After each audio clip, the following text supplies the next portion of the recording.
On a sunny afternoon in a small, quiet town in Brazil, Sergeant Dupont, a middle-aged police officer, patrols with the confidence of a man who believes he is untouchable. His perfectly fitted uniform and rigid attitude reflect his long career, but also his arrogance and deeply ingrained prejudices. Dupont, a French expatriate who has lived in this corner of Brazil for years, is known for his brutal methods and snap judgments, especially when it comes to the town's black residents. As he walks down the cobbled streets, his gaze falls on a black man, simply dressed, walking calmly in an affluent neighborhood. For Dupont, there is no doubt, this man is out of place. His mind goes on alert immediately. Without taking the time to think or ask questions, he quickens his pace to intercept the stranger. The sun shines high in the sky, but the atmosphere tightens instantly, as if a storm is approaching. The man, Joaquim, is actually a respected general in the police force, though in plain clothes at that moment. He has served his country honorably for decades, but to Sergeant Dupont, at this moment, he is guilty simply for existing in a space he deems reserved for the rich and powerful. Joaquim, who was informally visiting this neighborhood to meet a former colleague, didn't expect to face such hostility. Dupont's contemptuous gaze fixes on him, and without even a word of courtesy, he addresses him in a sharp, accusatory tone. Joaquim, surprised but calm, tries to explain that he is there for personal business. Yet Dupont, fueled by his prejudices, refuses to listen, and the scene quickly becomes a demonstration of abusive authority. Despite the implicit violence of the situation, Joaquim remains calm and dignified. In his 50s, he exudes a quiet presence that contrasts sharply with Sergeant Dupont's growing aggression. His hands raised slightly in a soothing gesture, he tries to explain, "I'm here to meet a colleague, I'm part of the police force." His voice is steady, but it does not reach Dupont, whose mind is already clouded by his biases. The sergeant doesn't listen. He interrupts him, his tone becoming sharper. "Where are your papers?" he asks, his gaze cold, almost defiant. Joaquim is about to pull them out of his pocket, but his measured movements are misinterpreted. Impatient, Dupont moves closer forcefully, taking this as a sign of resistance. "Stop wasting my time," Dupont shouts.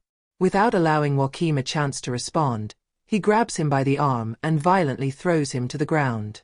Joaquim hits the cobblestones with a muffled grunt. Stunned by the fall, he remains dazed for a moment but keeps his composure. Around them, bystanders begin to stop. The sound of voices and footsteps grows louder, forming an indignant murmur. "Resisting an officer," Dupont announces loudly, intending to justify his actions. Joaquim, his cheek against the ground, feels the weight of Dupont's knee on his back, pressing down mercilessly. The physical pain is nothing compared to the public humiliation unfolding before the crowd, some of whom begin to recognize Joaquim, the police general. Despite the brutality and public humiliation, Joaquim remains calm. He doesn't raise his voice, but his eyes, deeply grounded in dignity, convey a pain mixed with determination. The murmurs from the crowd grow louder, with some recognizing Joaquim at last. However, Sergeant Dupont, blinded by his own pride, refuses to pay attention to these murmurs and continues with the arrest, unaware of the monumental mistake he is making. On the way to the police station, Dupont sits in silence next to Joaquim in the patrol car. Joaquim, still calm, finally breaks the silence, gently asking in a steady voice, "Sergeant, are you sure of what you're doing?" The question, posed without animosity, plants a small seed of doubt in Dupont's mind, but he quickly dismisses it, too proud to admit he might be wrong. He answers curtly, eyes fixed on the road, "I'm doing my job." Joaquim, without pressing further, simply offers a silent, thoughtful glance. When they arrive at the police station, Dupont's colleague, a young, inexperienced officer named Pereira, is waiting at the entrance. Pereira, seeing Joaquim disembark from the car in handcuffs, furrows his brow. Something doesn't add up. He knows General Joaquim is a respected figure in both the community and the police force, even if, in civilian clothes, he might be hard to recognize.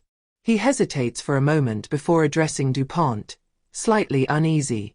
"Sergeant, this man, are you sure about his identity?" DuPont, irritated by the question, snaps back sharply. He was loitering in a neighborhood he had no business being in, and he wouldn't cooperate.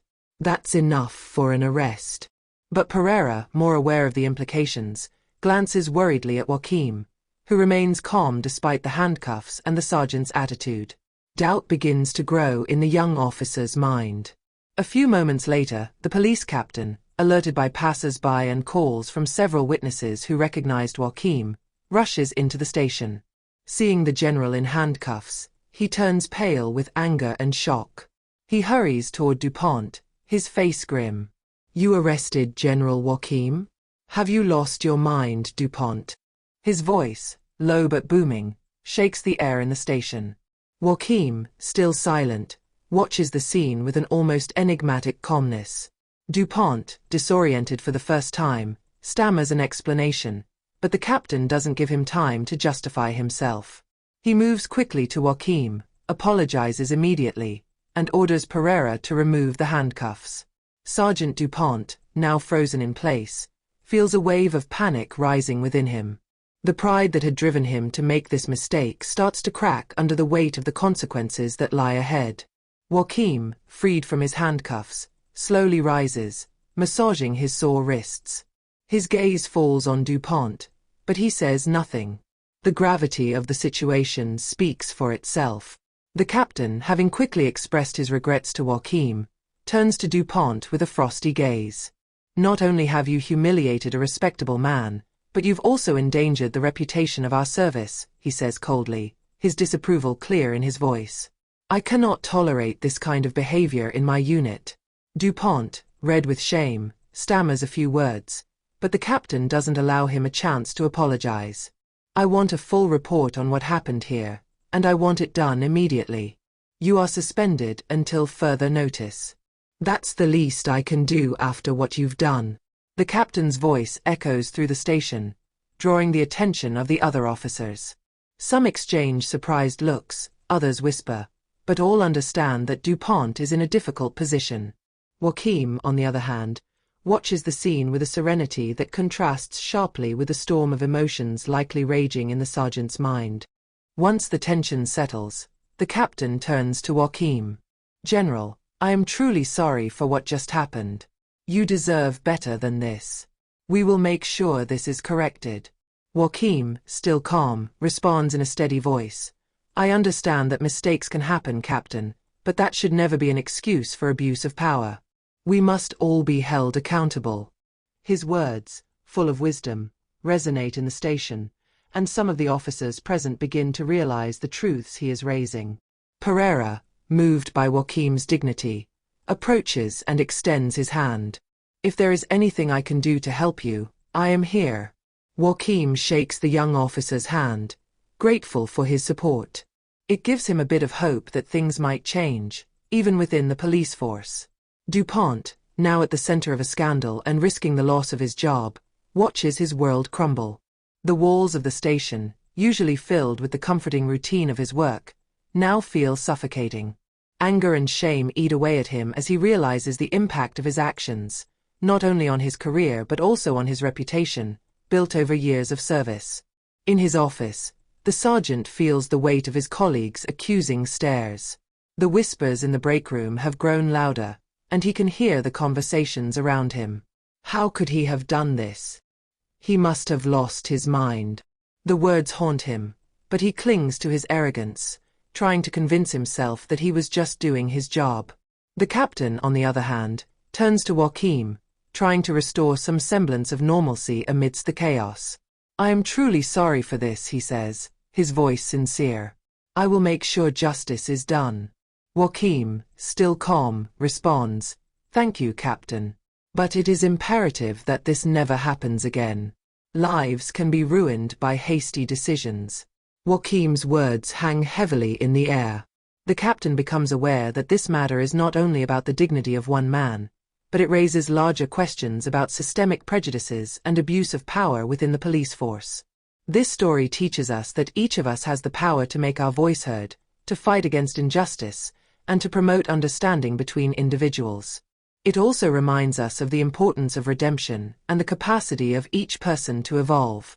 As we continue to navigate the complexities of our society, let us never forget that change begins with awareness and empathy. Joachim and DuPont's journey is just one chapter in a larger story, that of our collective quest for a fairer and more just world. Thank you for following this story.